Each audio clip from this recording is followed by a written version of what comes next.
Bienvenidos sean todos ustedes al año 1922. El día de hoy vamos a viajar hasta Londres precisamente para presenciar una de las partidas disputadas entre piezas blancas José Raúl Capablanca contra piezas negras, no otro más que el mismísimo Efim Bogolyubov, uno de los maestros y pilares del ajedrez hipermoderno de, evidentemente, la historia de todo el ajedrez como tal. Bueno, la partida empezó con E4, E5, caballo F3, caballo C6, alfil B5, una apertura española, una apertura normal. Recuerden que José Raúl Capablanca era mucho de aperturas españolas, particularmente sobre los años de los 1920. Prácticamente no perdió ninguna partida, prácticamente no perdió ninguna partida con la apertura española. Obviamente tuvo sus resbales, pero, a ver, eran muchísimas más las victorias que las derrotas.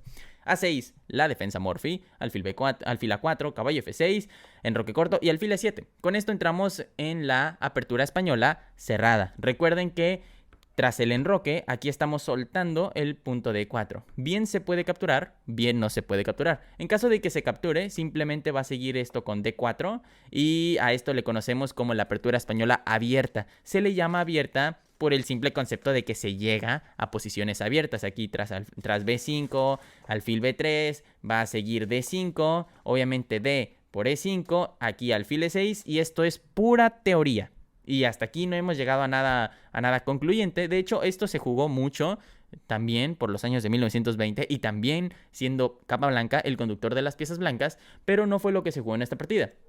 Bogolyubov decidió jugar alfil E7, bueno, jugando la apertura española cerrada, torre E1, B5, alfil B3, D6, C3, enroque corto, D4, la variante, bueno, aquí hay varias variantes, obviamente a esta se le conoce como la variante Yates. De repente, jugar algo como por ejemplo D3, se le conoce como la variante Pilnik, pero tras D4, la variante Yates, llega Bogolyubov y juega E por D4, un error, claramente un error en el año 2023. Pero recordemos que en ese entonces apenas estaba desarrollando este tipo de teoría ajedrecística. Entonces, precisamente por eso, a ver, más que culpar a Bogolyubov, yo creo que hay que darle mucho mérito por ser él quien se atreviese a jugar los movimientos que nadie se atrevía para probarlos en un torneo real. Evidentemente bastante importante. Bueno, este es un error porque le da un plan y un centro bastante estable a las blancas. Simplemente va a seguir C por D4,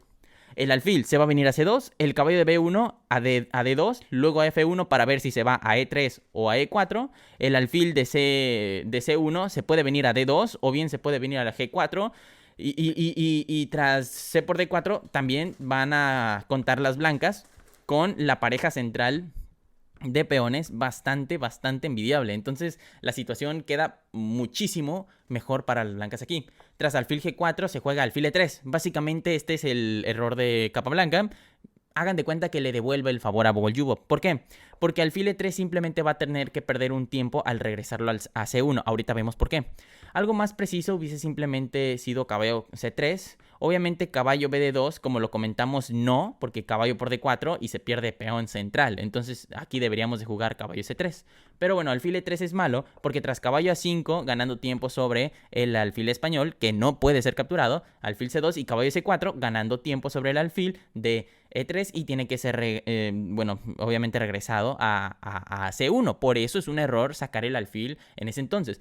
En ese momento, muy apresurado. El alfil de C1, para que no se queden con una mala idea, sí va a E3, pero primero hay que evitar que el caballo se plante en C4 para tener que perder el tiempo, ¿de acuerdo? Va, C5, B3, caballo A5, una ligera impresión, a lo mejor era un poquito más preciso caballo B6, con la intención de frenar el futuro D5 que ahorita se va a venir, pero bueno, caballo A5 es error, alfil B2, lo cual, a ver, está bien, pero me agrada más lo que propuso Bobby Fischer, ya cuando él estaba estudiando estas partidas, que fue D5, con la intención de que el caballo de A5 quede en A5 y no le permitamos llegar a C5, como ocurrió en la partida. Con alfil B2, simplemente caballo C6, ¿sí? Es decir, si se hubiese jugado D5, ya no llega a C6. Pero, como se jugó alfil B2, le permitimos llegar a C6 y ese caballo se recicla. Bueno, D5, caballo B4 y, bueno, obviamente este alfil está totalmente atrapado en el sentido de que es inminente la recaptura. Entonces, caballo BD2, caballo por C2, dama por C2 y las negras han logrado dos cosas. Número 1, capturar el formidable alfil español, que es el alfil de casillas blancas. Y número 2, tienen esta ventaja táctica de tener la pareja de alfiles. Digo táctica entre comillas porque solamente es una ventaja si la sabemos utilizar. Y solamente es una ventaja sabiéndolo utilizar cuando vemos muchas partidas modelo y empezamos a estudiar un poquito acerca de cómo se utiliza esta ventaja de la pareja de alfiles con negras en la apertura española cerrada. Bueno, porque es distinto cómo jugar con la pareja de alfiles de las negras en una apertura española abierta que cerrada. Bueno, torre 8, dama de 3, aunque Capablanca más adelante sugirió A4, lo cual me parece bastante... tiene mucho sentido, porque por ejemplo si se realiza B4 se debilita mucho la casilla de C4 y bueno, evidentemente se va a terminar plantando un caballo aquí. No ahorita mismo, porque ahorita mismo es mejor algo como dama de 3 para seguir activando la posición, pero sabemos que este caballo va a terminar en C4 sí o sí, aparte de que el peón de D6 más que una fortaleza termina siendo una debilidad. Pero bueno, tras dama de 3, que fue lo que se jugó directamente, H6, una ligera imprevisión en el sentido de que era mejor algo como alfil por F3, dama por F3 y bueno, la partida continuaba, pero el detalle es que se jugó H6 y le permite al blanco seguir con su procedimiento natural de desarrollo. Caballo F1 y caballo D7. A ver, es que este caballo F1, digo, está bien. A lo mejor algo como H3 era un poquito más rápido. Era algo muchísimo más preciso y muchísimo más activo. Pero bueno, a ver, caballo F1 también está dentro de los planes de las blancas, sobre todo en teoría. Pero es que ese es el problema, no es nada novedoso.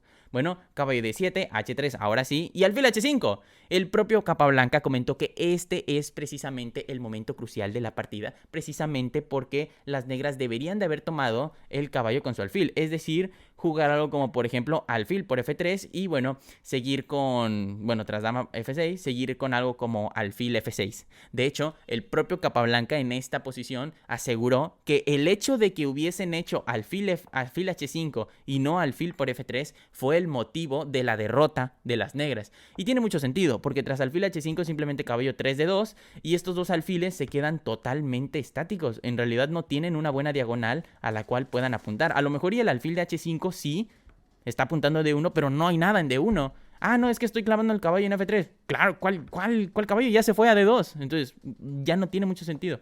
Alfil F6 simplemente para desarrollar el reciclaje del alfil y que, bueno, tenga una mejor diagonal, obviamente. Alfil por F6, dama por F6, A4, ahora sí. Tras C4, B por C4, caballo C5 ganando tiempo sobre la dama y amenazando recapturar en A4. Precisamente por eso juega alfil, dama E3 y B por A4. A ver, con el módulo podemos ver que aquí el termómetro como que se eleva, ¿sí? Pero a mí no me gusta evaluar este tipo de partidas con el módulo porque simplemente nos vamos con la idea de que es una mala jugada ya. Hay que entender por qué. Era más preciso realizar la continuación B por C4 porque se va dinamitando de poquito en poquito y casi imperceptiblemente el enroque, perdón, ¿cuál enroque? El centro de los peones de las blancas y le da una mayor ventaja estructural a la posición de las negras. Precisamente por eso algo como B por A4 es que no tiene mucho sentido. Simplemente, aparte de que la torre no puede capturar aquí, el hecho es que este peón en realidad no otorga mayor resistencia. No es una preocupación para las negras para las blancas en este momento. Entonces por eso era más preciso algo como B por C4. Y si algo como F4 sería un error, obviamente por C3 ganando tiempo, y si caballo C4, entonces torre por E4, un golpe táctico sumamente impresionante. Aquí no le queda de otra a las blancas más que jugar dama por E4 y caballo por E4 y la posición no parece tan estable, aparte que hay un peón que puede generar muchos problemas en la posición de las blancas. Pero bueno, de hecho, aquí la jugada debería ser F3 para sostener este peón. Y luego ahora sí algo como C3, caballo C4 y la posición queda igualada. Pero por eso B por A4 como que no tiene mucho sentido. Aquí era más preciso capturar pero el peón de C4. Bueno, B por A4, F4 con la intención de que este caballo no se pueda mover. Y ahora vemos que está sobrecargado precisamente porque está protegiendo al peón de A6 y está protegiendo al peón de A4. Precisamente por eso se hace dama 7 para intentar pasar a la dama del otro flanco y que pueda ahí como que apoyar a estos dos peones, aunque honestamente son muy débiles. G4, alfil G6, F5, alfil H7 y vemos que este alfil se encuentra totalmente fuera de juego. Prácticamente en ninguna de sus diagonales va a poder participar en prácticamente todo el juego. ¿Por qué? Porque gracias a la estructura de peones que Capablanca adoptó, son como montañas, son como rocas chocando sobre el punto de contacto del alfil de H7 prácticamente en todas sus diagonales. Precisamente por eso este alfil está fuera de juego y ahora las blancas están jugando con pieza de más prácticamente. Bueno, caballo G3, dama E5, rey G2, torre a B8, torre a B1, F6, caballo F3 ganando tiempo sobre la dama. Torre B2 jaque, torre por B2, dama por B2 jaque, torre E2, dama B3, caballo D4, dama por E3, torre por E3, torre B8, torre C3, siempre evitando cualquier tipo de infiltración. Y bueno, evidentemente no se puede jugar como torre B3 porque simplemente caballo por B3. Entonces la infiltración de la torre sobre la columna B no es tan sencilla como parece. Rey F7, rey F3, torre B2, torre G, E2, torre, bueno, alfil G8. Ahí como que el alfil como que intenta desplazarse a F7, luego a E8 para ver si puede hacer algo sobre esta diagonal. No lo va a hacer, está totalmente encapsulado y enterrado. Caballo E6, torre, bueno, caballo B3, lo cual me parece una ligera imprecisión porque suelta la casilla de C5 y permite C5 ahora de las blancas. D por C5, caballo por C5, caballo D2 jaque, rey F2, rey E7, rey E1, caballo B1, ganando un tiempo sobre la torre, pero también amenazando el avance de A3. Lo cual puede surgir y puede parecer un problema. ¿Qué es lo que realiza Capablanca? Simplemente torre D3. No se preocupa por el avance de A3 porque D6 jaque, rey D8, caballo D4, torre B6 y ante esto, bueno, evidentemente sigue la continuación inevitable. Caballo D6 jaque, alfil por E6, F por E6. Recuerden que dos peones pasados, ligados en falange y en sexta equivalen a una torre completa. Torre B8, E7 jaque, rey E8, caballo por A6, amenazando caballo por... Bueno, amenazando dos cosas. Número uno, caballo por B8, pero también D7 jaque y a la siguiente se estaría coronando de manera inminente. Entonces, bueno, precisamente por eso, en este momento de la partida, Bogoljubov termina por abandonar la partida y Capablanca se alza en el triunfo. Muchas gracias por visualizar este video. Cuídense mucho. Bye bye.